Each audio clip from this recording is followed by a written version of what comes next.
আরে খিদা পাইছে তো আমার, বাপের বাড়িতে খাইতে দিবেন না নাকি? বাড়িতে নামাজ বাকি, খাওয়া বাকি, ওই জনসভা বাকি, খালকাটা বাকি, সব বাকি, আবার ঢাকা যেতে হবে। আসবো আসবো, বলবো, কথা বলবো, বসেন, উত্তেজন।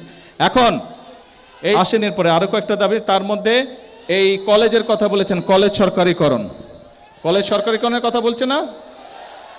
হ্যাঁ, কি বলে? ডান, হয়ে গেল সরকারিকরণ, যান বলে দিলাম, ইনশাল্লাহ হয়ে গেল, ইনশাল্লাহ সরকারিকরণ হয়ে গেল।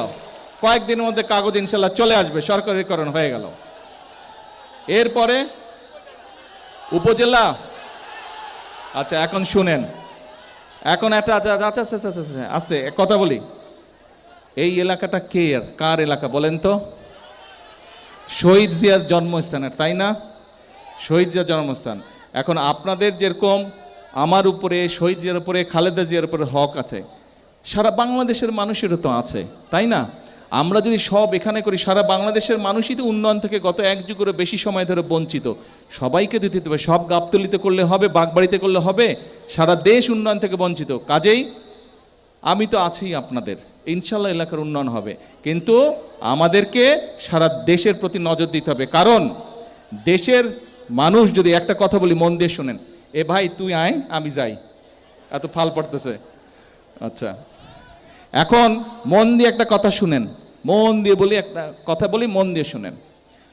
আমি যদি দেশটাকে শান্তিতে রাখতে পারি, আমি যদি দেশের মানুষের চাকরি বাকরি ব্যবস্থা করতে পারি, আমি যদি কৃষক কার্ড কৃষকদের হাতে পৌঁছে দিতে পারি, আমি যদি ফ্যামিলি কার্ড মায়েদের হাতে পৌঁছে দিতে পারি, দেশ যদি বেকার যুবক যারা আছে তাদেরকে যদি বিদেশে হোক দেশে হোক চাকরি কর্মসংস্থানের ব্যবস্থা করতে পারি, মানুষ যদি ভালো থাকে, খুশিটা বেশি কে হবে?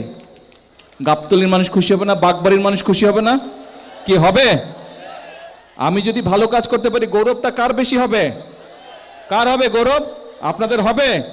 তাহলে ভাই ধৈর্য ধরতে হবে, আপনাদেরকে ধৈর্য ধরতে হবে, হবে ইনশাল্লাহ। এর আগে কাজ হয়েছে না এলাকার? এর আগে উন্নয়ন হয়েছে না এলাকার?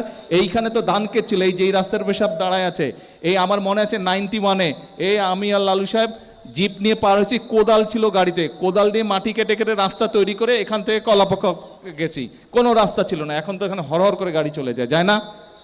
ইনশাল্লাহ।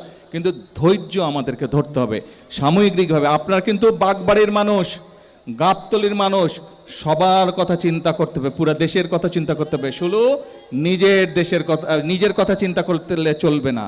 আপনাদের দায়িত্ব হচ্ছে সারা বাংলাদেশের মানুষের কথা চিন্তা করতে হবে, ঠিক আছে? এখন শুধু দোয়া করবেন, এলাকার সমস্যা যেরকম ঠিক করব আস্তে আস্তে, ইনশাল্লাহ দেশের মানুষেরও যাতে সমস্যার সমাধান করা সম্ভব হয়।